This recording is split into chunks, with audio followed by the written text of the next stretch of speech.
Bună ziua, sunt Ionuț Petianu. Astăzi sunt în Pantelimon, de unde vă prezint un apartament cu totul special.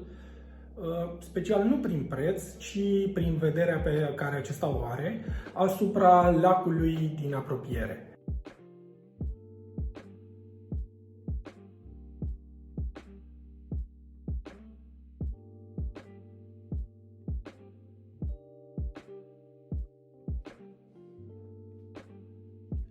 Apartamentul este decomandat.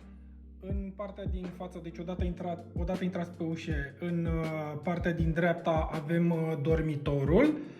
Imediat în partea din stânga sufrageria cu unul dintre balcoane și exact în fața ușii bucătăria. Bucătăria este mare, spațioasă, are și un balconaj plus un spațiu de depozitare. Ieșim din nou în hol. În partea dreaptă avem baia cu cadă, sufrageria cu balconul și din sufragerie se vede lacul, după cum se observă.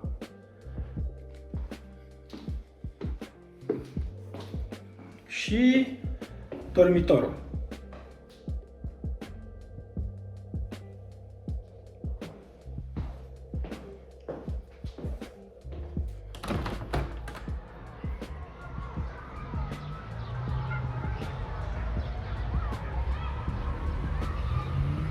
Eu zic că arată nemaipomenit.